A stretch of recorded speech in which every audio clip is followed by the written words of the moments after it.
Om.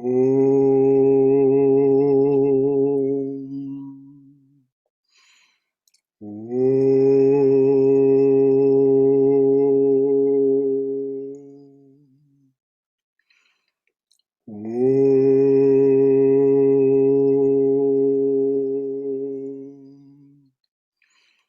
Om Sahana Vavatu Sahanau Bhunaktu Sahaviryam Karavavahai Tejasvina Vaditamastu Mavidvishavahai.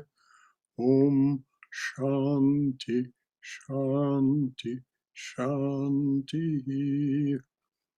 May the Divine Being look over us lovingly as a mother and father. May the Divine Being support and nourish us as a mother and father. May we have the strength and skill to study together the art of spirituality. May no misunderstandings arise amongst us. Om, peace, peace, peace be unto us and to all beloved beings everywhere. Salutations to everyone on this evening. So always nice to study the life of Holy Mother. One day, Holy Mother decided to feed the disciples of the Master at Lakshmi Nivas, her residence. A sumptuous feast was arranged, and Swamis Brahmananda, Shivananda, Turiyananda, Vijnanananda, and other monks enjoyed the food. They all sat on the ground floor veranda. When the mother was asked to eat her lunch, she replied, "Let my children eat first, then I shall eat." She stood near the monks as they ate and supervised the serving of food. Each monk received a cotton cloth, except Swami Brahmananda, who got a silk cloth. When Holy Mother was asked why she had given a silk cloth to Maharaj and to others an ordinary cloth, she replied, "Because he is the Master's spiritual son." Another version of this story relates that she said, "Well, yes, they are all my sons, but he is my son." That's another version of that. So Swami Chaitanananda decided to present it this way. It adds up to the same thing, but the other is more personal and affectionate, it seems. After the meal, the monks washed their hands and mouths, tied their cloths around their heads, and danced joyfully in front of the mother. Then the mother decided to present cloths to all monks of both Advaita Ashrama and Sevashrama and asked me to buy cloths from the market. When the cloths were distributed, it happened that one cloth was short for a monk from the Sevashrama. When I suggested that it would be all right not to buy him a new cloth, Mother replied, "If you do not have one, it does not matter, but those monks are nursing the patients and working so hard. I will give cloths to these monks first. Go to the market and buy another piece of cloth." I obeyed. Another day, the mother arranged a feast at Advaita Ashrama and fed the monks of Shankara's order. Now, those of you who know, there are 4 Shankara orders. So just which one of these it was, there's a footnote, but I don't see it. And I don't want to click on it because I'm not sure how to get back to where I am. But in any event, the monks of the Ramakrishna order are from the Puri, P-U-R-I lineage, because Sri Ramakrishna's non-dual teacher, his monastic teacher, if you will, was Tota, and Tota had been head of the Puri monastery, and so was known as Tota Puri. And so all of the monks of the order are known as, say, Swami Sarvadevananda, who's the head minister of this place. He's Swami Sarvadevananda Puri, if you give him his full name, to recognize that lineage. So Mother arranged a feast at Advaita Ashrama and fed the monks of Shankara's order. Varanasi is a temple city and a citadel of India's spiritual tradition. A devotee put his carriage at the mother's disposal so that she could visit any place in Varanasi whenever she wished. One day the mother and her companions went to see Tilabandeshwar Shiva. Is that right? Tilabandeshwar Shiva? Yeah, Tilabandeshwar. Okay, Tilabandeshwar Shiva. Upon seeing the deity, she remarked, "This is a Swayambhu Linga, self-manifested image." In other words, it wasn't created, it was found. These are considered especially sacred and auspicious, these linga of Shiva. Another evening, she went to attend the Vesper service of the Kedarnath Shiva on the bank of the Ganges. After the service, she said, "The Kedar and the Kedar of the Himalayas are identical. They are connected. If you see this image, it is as good as seeing that one. The deity is truly living. This deity is truly living." So I'm going to repeat that. So she went to the Kedarnath Shiva at the Kedarnath Shiva temple Vesper service on the bank of the Ganges. After the service, she said, "This Kedar and the Kedar of the Himalayas are identical. They are connected. If you see this image, it is as good as seeing that one. This deity is truly living," which not only shows the mother's deep spiritual insight, but the fact that she was affirming that these deities are not just stone. They are not just a symbol. They are the thing itself. Whether we can see it, whether we can experience it in that way, is a matter of time. We may go there today to Varanasi and see that same image, that same Kedar Shiva, and see only the stone. With spiritual practice and by the grace of the mother, we would see as she saw. This is what she's gesturing toward. So she's telling us this deity is truly living, and we can have confidence in that living deity.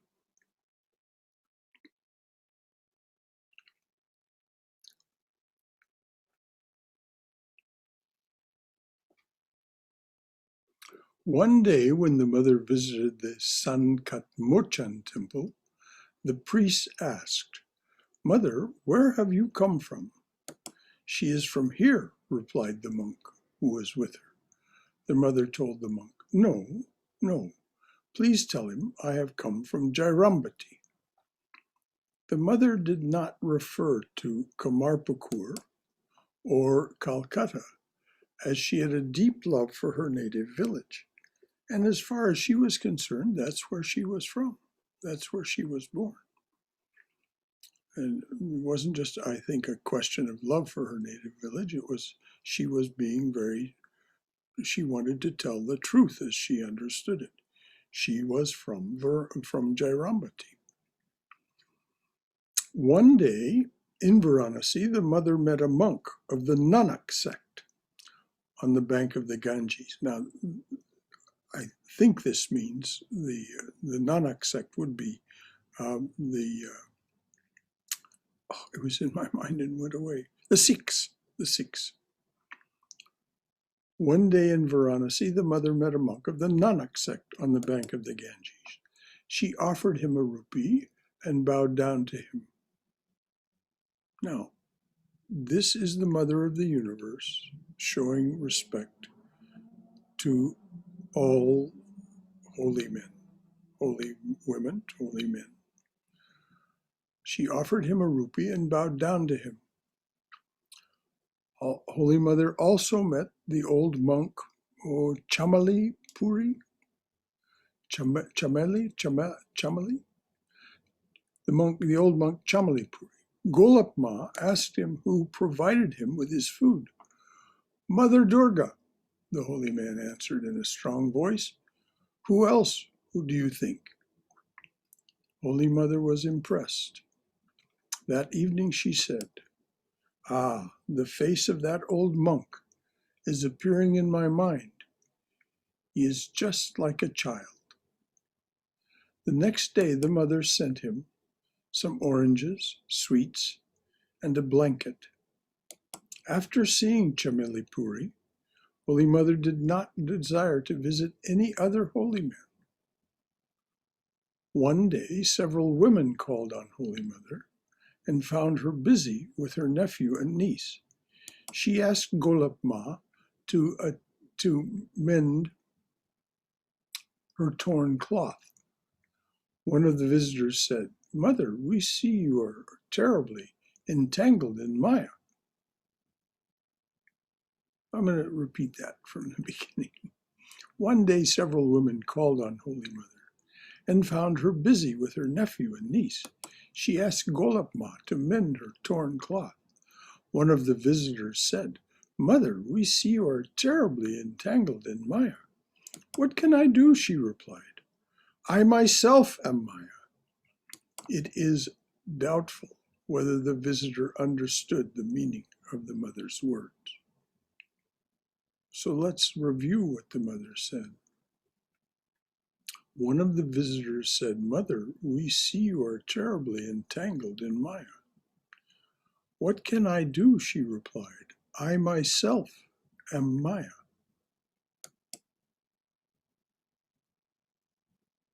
The mother of the universe is indeed Maya. It is doubtful whether the visitor understood the meaning of the mother's words. Another day, Holy Mother was seated with Golap Ma and several other companions when a woman whom she had never met came in wanting to show her respect. Her eyes first fell upon the dignified figure of Golap Ma.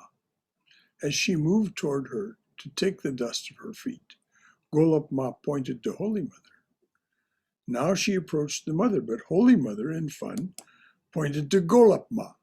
Golap Ma again directed the woman's attention to Holy Mother, but the mother again pointed to Golap Ma. This teasing game continued for some time.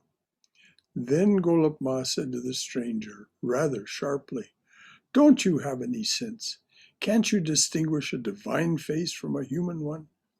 Does any human being look like that? The woman at last recognized the elusive grace and charm of the mother's face.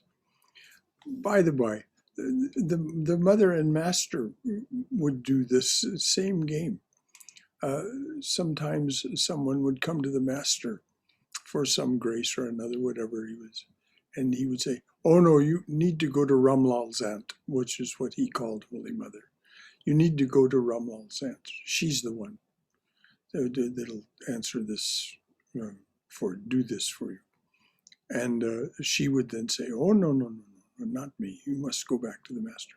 And sometimes this game would then go on for some time with someone like that. We don't understand why. Maya, the manifestation of the divine, is playful and capricious. It's one of the things that we find as we study the poems of the saints in a book called Love Poems from God. The divine is not solemn. As a matter of fact, Swami Prabhavananda used to say when people would get too solemn and pious, he would say, "Oh, we will have no long-faced religion here. No long-faced religion." And he would say it with a smile, but he meant it too. None of that solemnity and piety. Let's have a little fun with our divine play. As a magnet attracts iron, so divine beings draw spiritually inclined people. Holy Mother's visit to Varanasi was not publicized, but people came to see her in large numbers. Betty Leggett, her daughter Alberta. Now, Betty Leggett was the wife of Frank Leggett, whom Swami Vivekananda called frankincense. They were New Yorkers and used to attend Swamiji's classes in New York. And Frank Leggett built an estate in mid-state New York on the west bank of the Hudson in a little town called Stone Ridge. It was at the time called Ridgely Manor. Now it's Vivekananda Retreat Ridgely. Betty Leggett was frankincense's wife, Frank Leggett's wife. And she had a daughter, Alberta. So Betty Leggett, her daughter Alberta, and her son-in-law, George Montague, right, knew Swami Turiyananda, who had lived with them in America by Swamiji's direction. He stayed with them at, which was called Ridgely Manor. So Betty Leggett, her daughter Alberta, and her son-in-law, George Montague, knew Swami Turiyananda, who had lived with them in America. After having a guided tour of the Sevashrama, they went to pay their respects to the mother, whom they had previously met in Calcutta. A large crowd gathered on the street in front of the ashram. The Indian devotees were amazed to see American and English people paying respects to the mother. That same feeling was manifested often in Jairambati when Americans and English people primarily.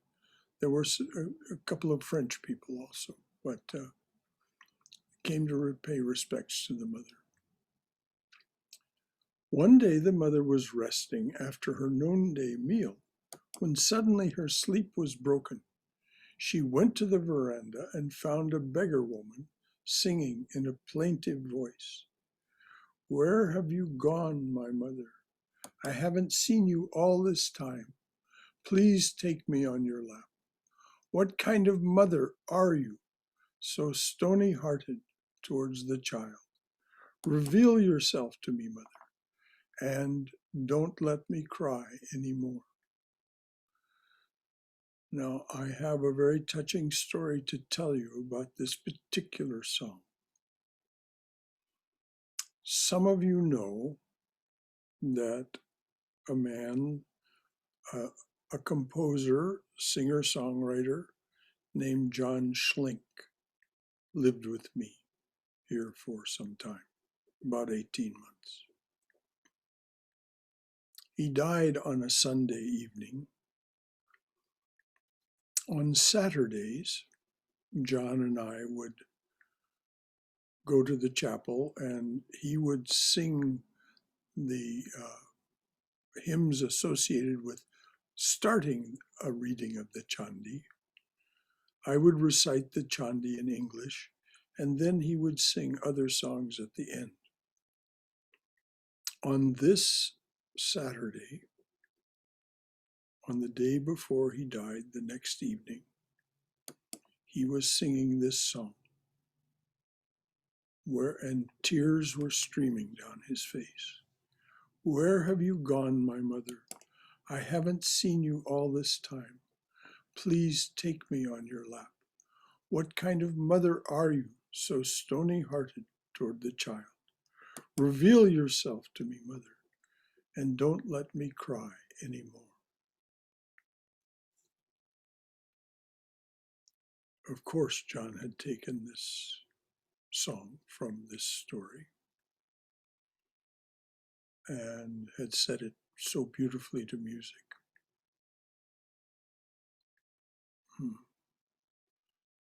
The beggar approached Holy Mother, bowed down to her, and said, My long-cherished desire has been fulfilled at last. I cannot tell you, Mother, how happy I am. And this was a beggar woman. This was not a princess. This was not a shopkeeper. This was a beggar woman who had, I'll repeat what she said. The beggar approached her, bowed down to her, and said, My long-cherished desire has been fulfilled at last. I cannot tell you, Mother, how happy I am. Holy Mother learned where this woman lived and that she supported herself on alms. The woman did not ask for anything from the mother except devotion for God. She further told the mother that she had been hoping for a long time to see her, but was afraid that she, a mere beggar, would not be allowed in her presence. At the mother's request, she sang again. The mother told her to visit her whenever she wished. The woman took some prasad and left. A few days later, the beggar woman arrived again, holding a guava that she had received as alms. With great hesitancy, she offered that ordinary fruit to the mother. Holy Mother very graciously took the fruit, touched it to her head, and said, Food obtained by begging is very pure. The Master loved it. I will eat your fruit. Tears trickled from the beggar woman's eyes when Holy Mother accepted the fruit. The mother asked her to sing, and she sang a song on baby Krishna, Gopala. Impressed, the mother asked her attendant to give some prasad to the woman and told her to come back again. Another day, Holy Mother went to visit an ashrama for old women. The women offered flowers at her feet.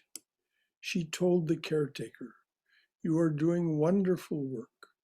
You are serving these helpless and hapless women, which is akin to serving God. Now, perhaps not all of you know this fact about Varanasi. You may not know that Varanasi and Benares are the same place, different name. And it is this. It is said that if you leave the body in Varanasi, that Shiva will give you liberation. The master actually witnessed this happening. He actually witnessed this. He was riding in a boat on the Ganges and was seeing the funeral pyres that are part of the cremations going on. And he saw the mother, not Holy Mother, Kali, Shakti, untying the knots of the heart of the person who was being cremated, and Shiva leaning over and whispering in that person's ear the mantra of liberation. I'll repeat that. The master saw at these funeral pyres, these cremations being conducted on the bank of the Ganges there in Varanasi. He saw the mother of the universe in the form of Kali Shakti untying the knots of the heart. These are the master's words. Untying the knots of the heart. Those things that are our limitations and that restrain us from liberation. And Shiva leaning over and whispering the mantra of liberation in the person's ear.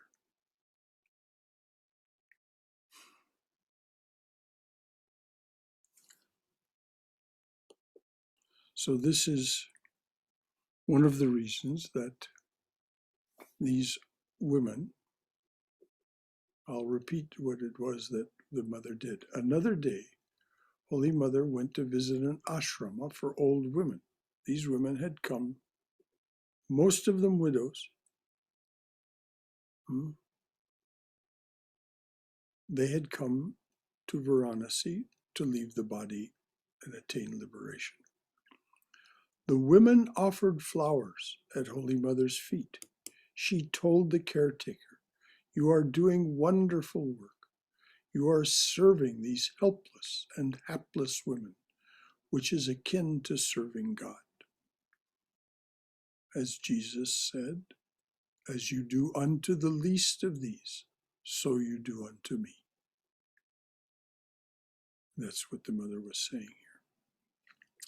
So it's 8:30. Let's take a little break before we go on and see if there are any questions or comments that can be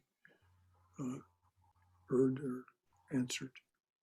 Anything from anyone? Brother Shankara, I have a question. Yes, Sham. You mentioned in the beginning of the class that there is a living deity in a temple. How do you identify that? For It was the people like mother who said, there's a living deity, Kedar. But all of the swamis of the Ramakrishna order will tell you that these pictures,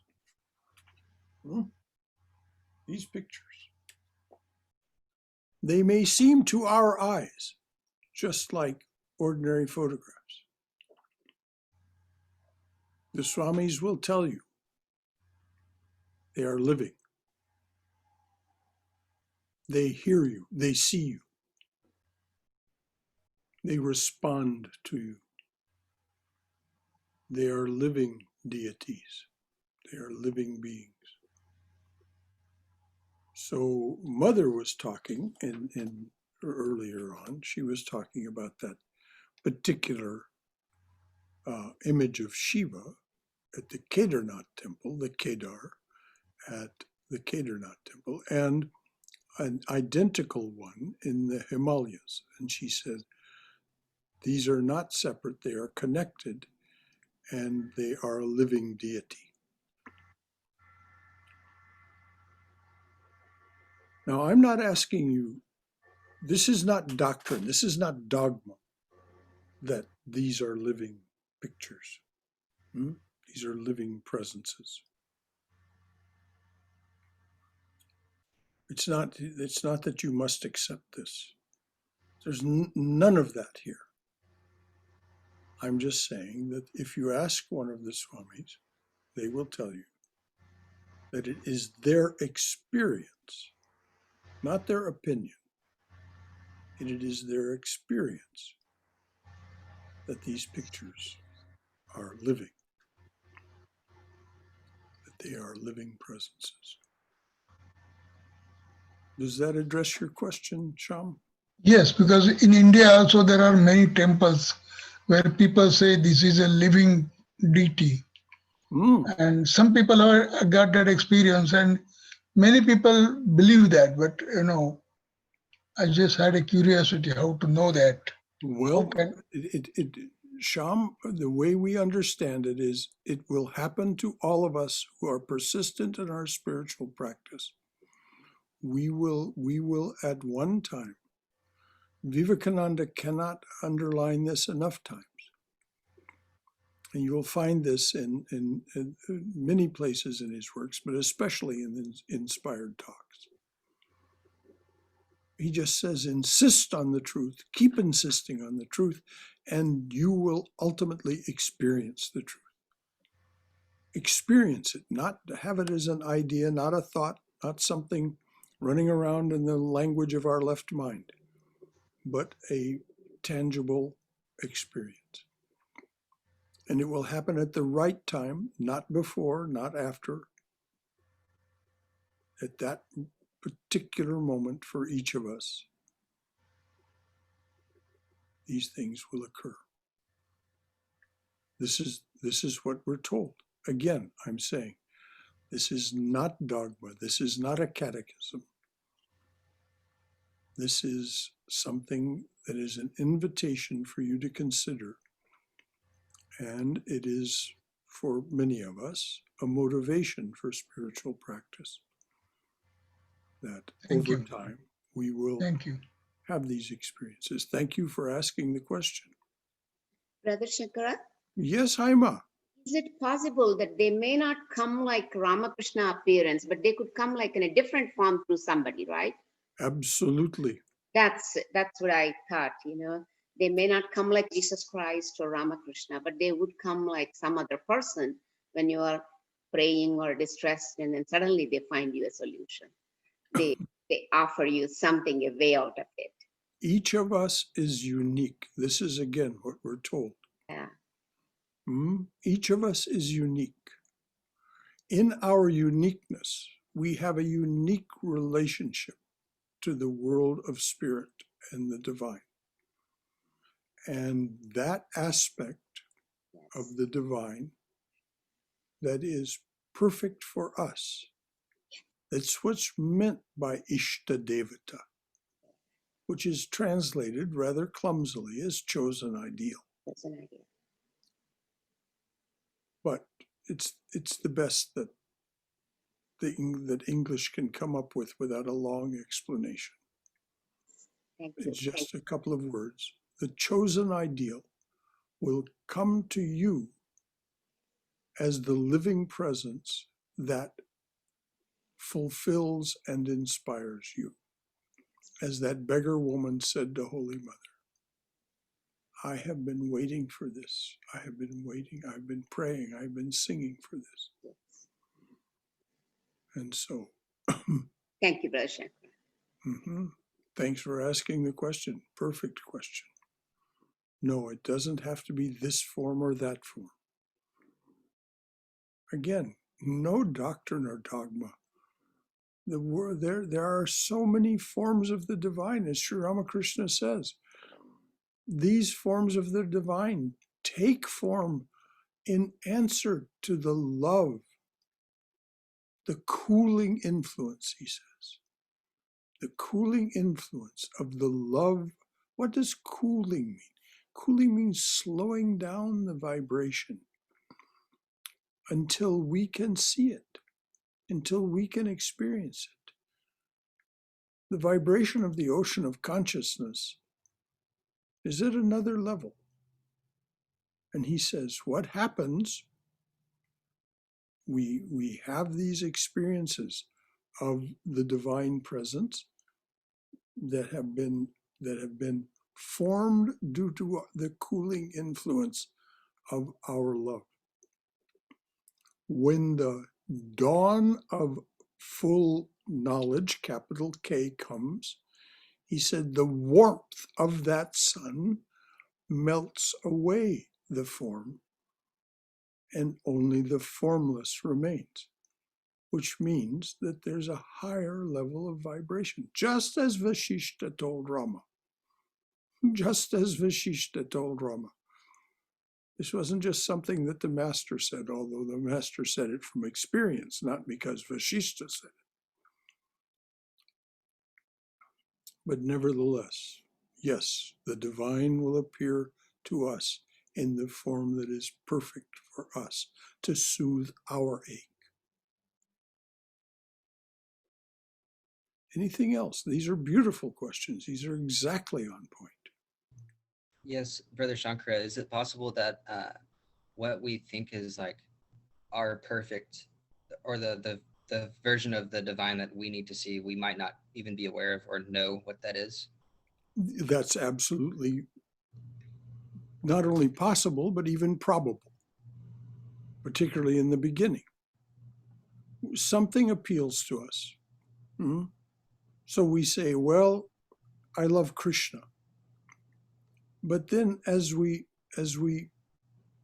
approach nearer to Krishna, we find, oh, that's not Krishna. That's whatever it is. But we first think that it may be Krishna because of what we read in the Gita, or what we read in the other scriptures, the Srimad Bhagavatam, all these wonderful stories of Krishna. So you're absolutely right, Aaron. But it isn't a matter of being wrong. It's just a question of our vision cannot be clear in the beginning. It's fragmented by all of our distractions. So we do the best we can. And one of the things that, if there is any dogma here, it is this: persist. Keep on keeping on. This is what we'll talk about Sunday after next. This Sunday we'll talk about something else, but next Sunday, the Sunday after that, we'll talk about the power of persistence.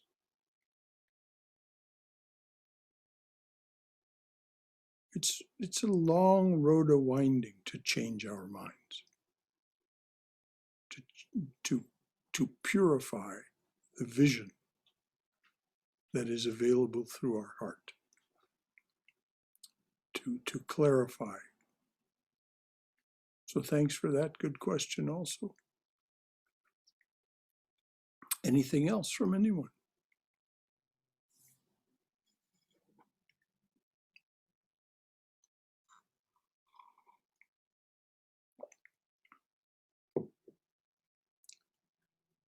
I think Swayam is trying to say something, but her mic is off. Yes, sorry. I had not forgot to unmute. Yeah, I was saying that regarding this belief that if one dies in Varanasi, that they will be given liberation. Yes. So when we went to India last year and we visited Varanasi, so the person who was giving us the whatever the little help to go to the temples and all told us that there are places there, hotels and apartments that people actually rent towards the end of their life, and they are given like 3 months or 6 months or whatever to stay there. And obviously if the end doesn't come, then they have to leave or something, but it's still there, I believe. Oh yes, I'm sure it is. And people come like this beggar woman to live on the banks of the Ganges and live on alms because they sincerely and deeply believe this story about what happens if you leave the body in Varanasi, as you say. Yes, yes. Oh, yes, there are accommodations for people. And this ashrama that the mother visited was one such accommodation for people who couldn't afford to rent an apartment. These helpless and hapless women, as mother called them. Thank you, Swayam. And thanks for your personal experience. Namaste, everybody. Yes, Shailesh. I was watching a documentary on YouTube, and the government has some places in Varanasi where, for very few, like 20, like 5 rupees, 10 rupees, which is like 2 cents or 3 cents a day, and you will get 2 weeks. After 2 weeks, you have to leave. If you die, the government run, because there are so many people coming in. Yes. And something interesting, it came to me. The person who is the manager of this particular place is running it for 30 years. And the guy who was doing all this documentary, he asked him, what goes on the minds of all these people who come here and, who are waiting to die in 2 weeks. Well, do you talk to them? Well, what do you see? What do they talk? And he said that he just gave a synopsis, and he said most people, they want to share is that any regrets they had, like, arguments or something they had with the family members or something they would like to rectify or correct. And those are the things which stay on their mind. But he said it's never about, I did not make enough money, or I never had enough money, but it's about some regrets or bad decisions they took.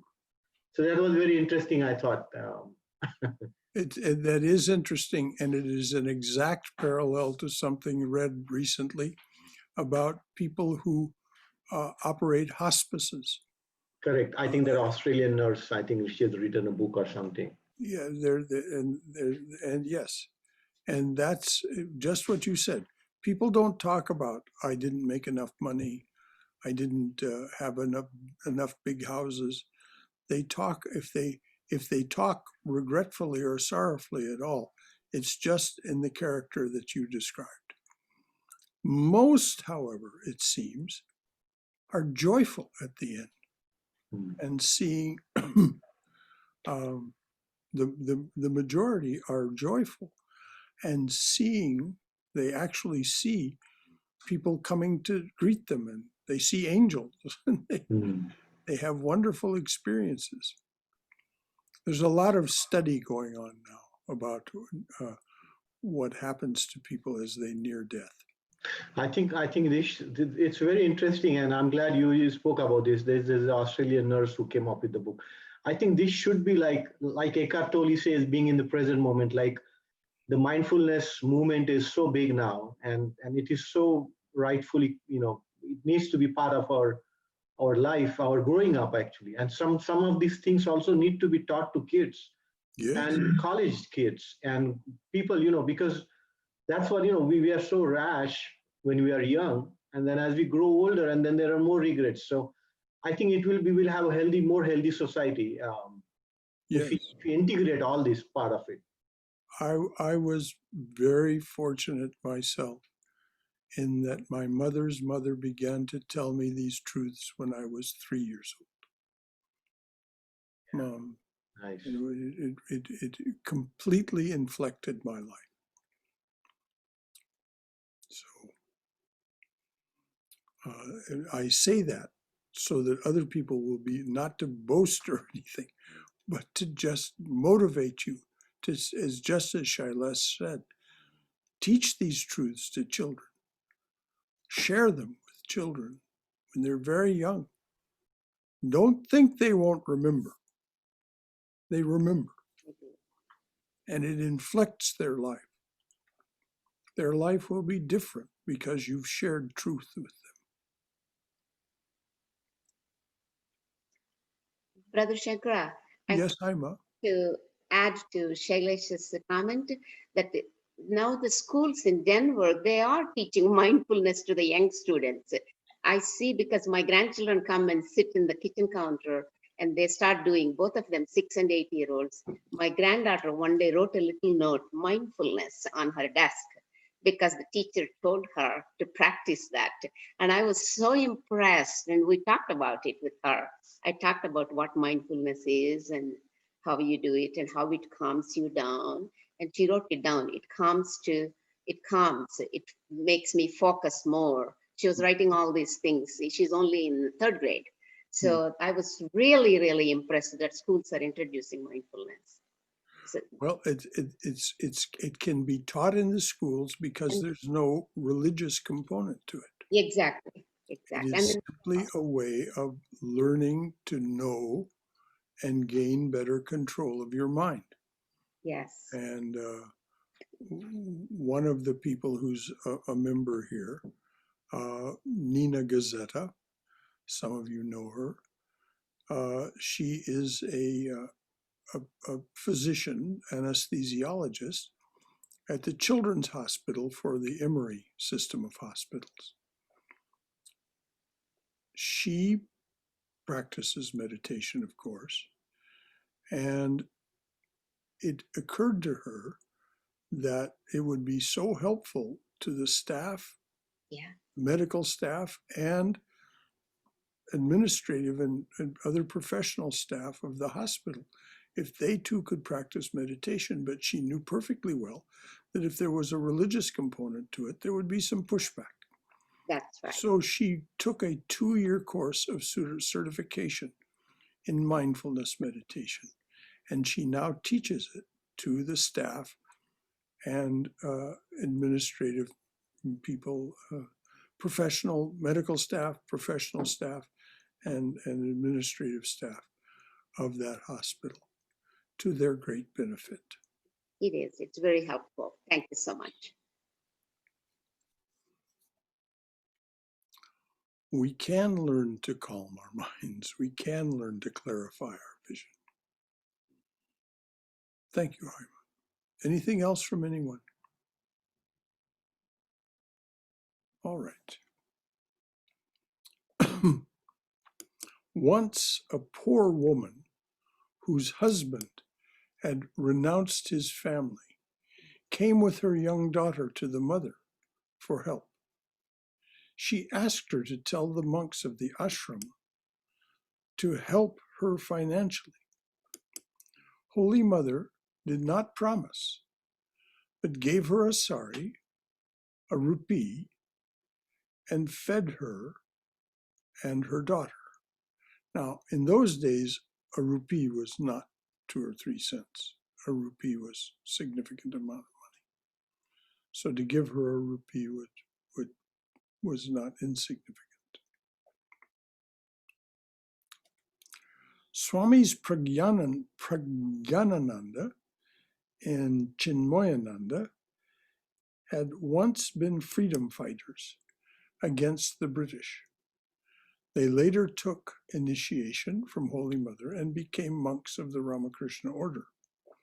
Although they had renounced political life, they were constantly under surveillance by the British government. In 1912, the Viceroy of India, Lord Hardinge, was the target of assassination attempts by Indian nationalists. A bomb was hurled at him, but he was unhurt. News came to the ashram that the police were looking for suspects, and they were targeting former revolutionaries who had been connected with earlier bomb cases. Pragyanananda was connected with one of those earlier cases. Holy Mother heard of this, but she was unperturbed. She said firmly, "What is the matter? He is no longer involved in politics. There is nothing to fear." Nonetheless, Swami Brahmananda asked Pragyanananda to leave Varanasi temporarily.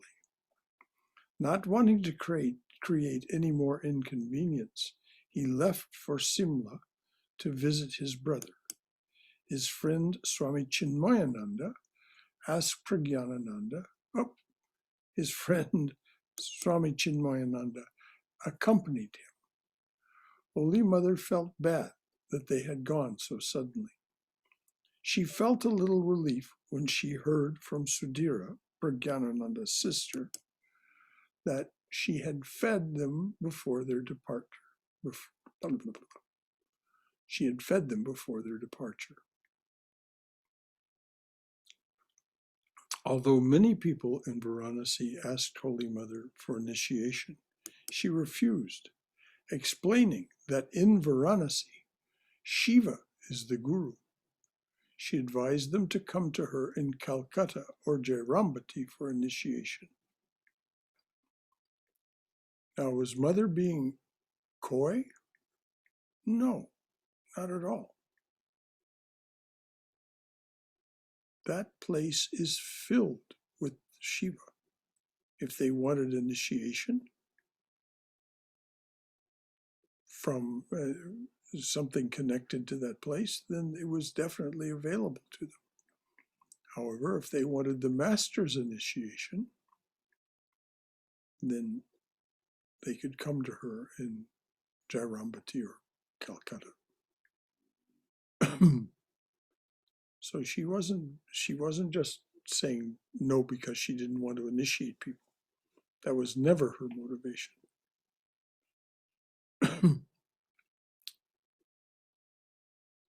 Now, here's a little instruction from Swami Chitananda. It slips in every once in a while. Spiritual life becomes inspiring if one practices japa and meditation, studies the scriptures and the lives of illumined souls, and performs worship. Where does this come from? Someone tell me. What is this? This is the Niyamas. This is the Niyamas of Patanjali. It's just simply that. It can't be repeated too often. But it's given a little extra spin for us by the Swami when he says, spiritual life becomes inspiring if one practices japa and meditation, studies the scriptures and the lives of illumined souls, and performs worship. The only niyama he left out of that was offering everything to the divine.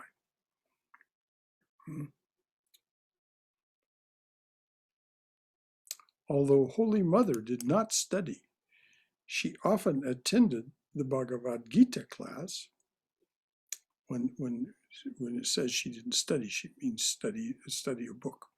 Although Holy Mother did not study, she often attended the Bhagavad Gita class in Advaita Ashrama. One evening, Sudhira and Sarala went with the mother to hear the class. Sarala recalled, the talk lasted 2 hours.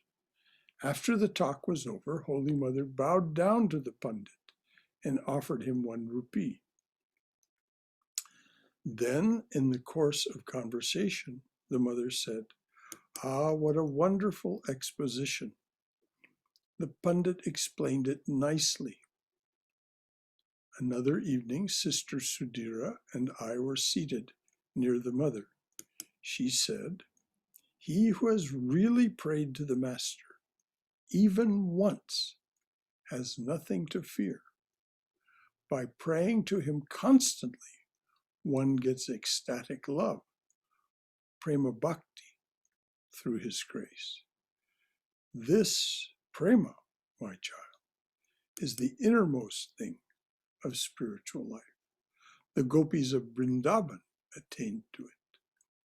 They were not aware of anything in the world except Krishna." So, because this is such potent instruction from Mother, I'm going to repeat it. Notice how it starts. Another evening, Sister Sudhira and I were seated near the mother. She said, He who has really prayed to the Master, even once, has nothing to fear. By praying to him constantly, one gets ecstatic love, prema bhakti, through his grace. This prema, my child, is the innermost thing of spiritual life. The gopis of Vrindavan attained to it. They were not aware of anything in the world except Krishna.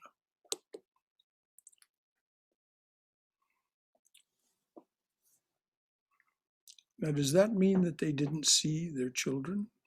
They didn't see their husbands? They didn't see the cows? No, that's not what that means. It means that they saw everything as the divine. They saw everything, Krishna appearing to them as the cows, as their children, as their husband, as their companions, as the trees of the grove where Krishna used to dance with them.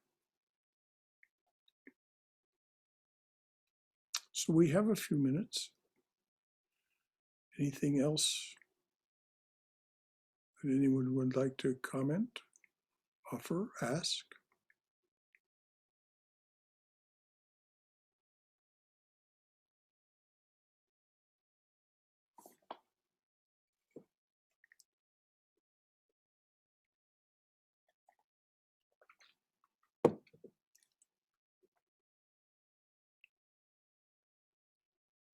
Okay.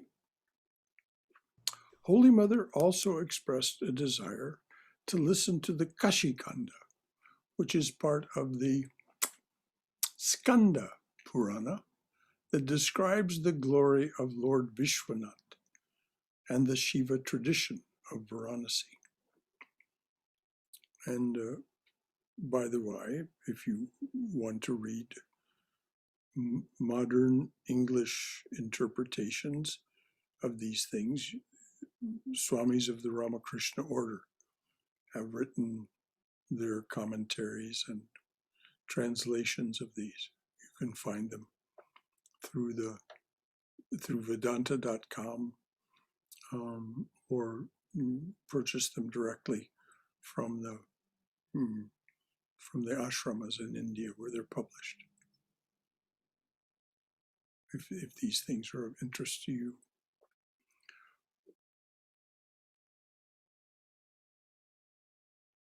One of the mother's disciples, Swami Girijananda, began to read the Kashikanda to her another name for Varanasi or Benares is Kashi, by the way.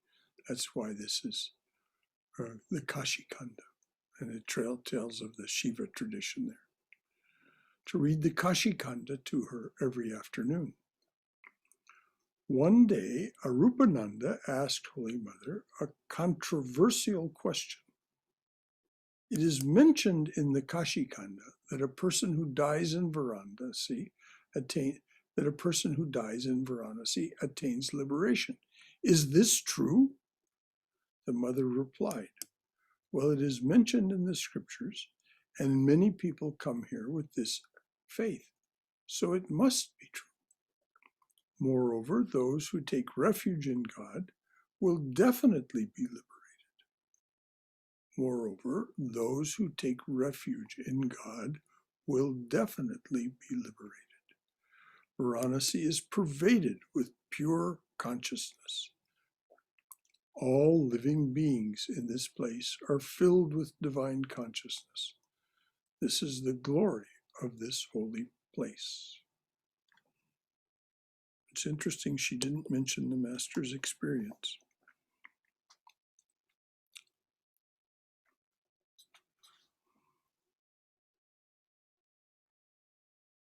Though I'm sure she knew about it.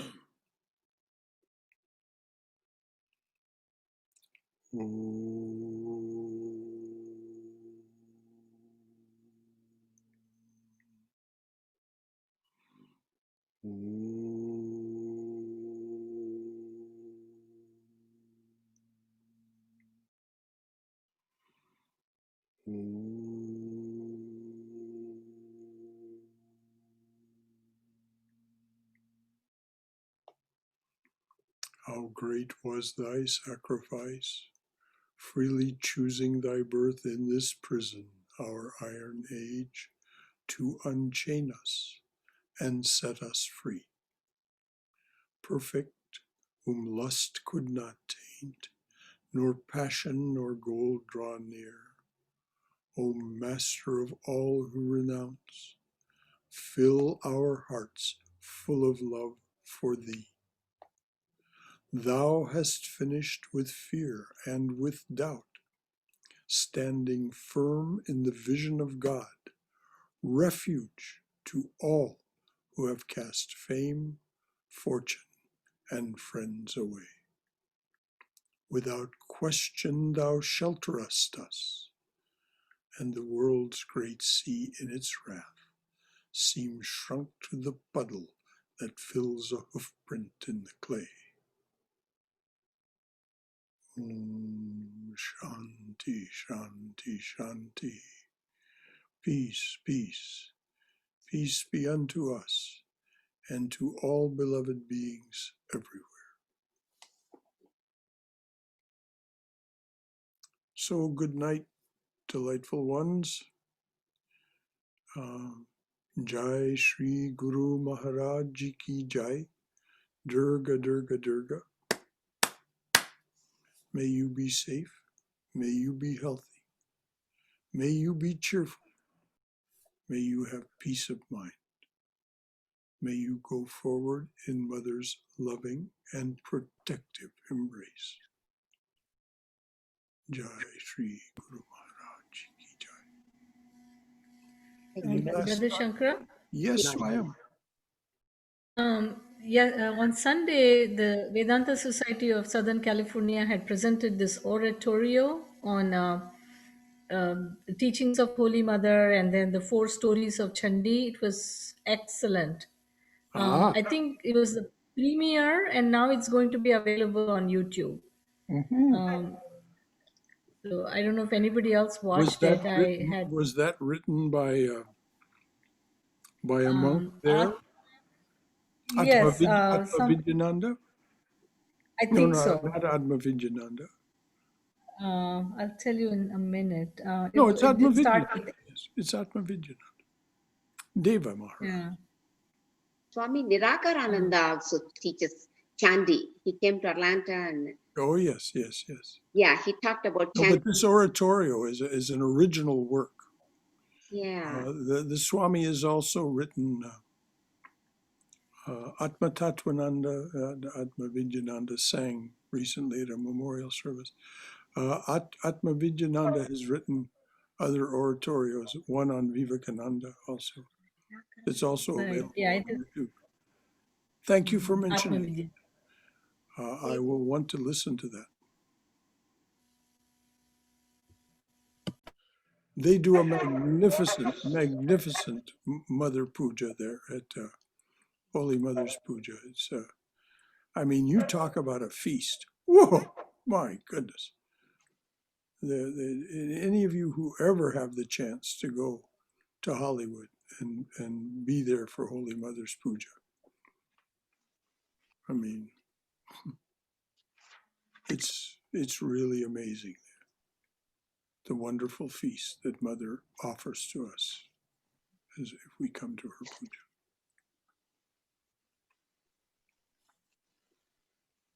So, anything else, dears? Well, so sweet being with you. See you Those tomorrow. of you who wish, we'll have a class tomorrow evening on Jnana Yoga. And then on Saturday, from 11 to noon, we'll study the book Realizing God. And then on Sunday, the talk is on Great Inconceivable Penances, which is the beginning of a quote from the Chandi. Great inconceivable penances are required for your realization, which only the avatars can do for us in this time. And then they offer us the fruits, which is why I repeated how great was thy sacrifice.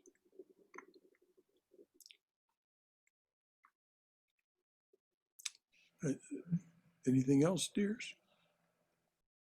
All right.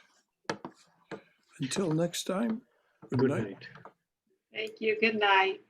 Good night, everyone.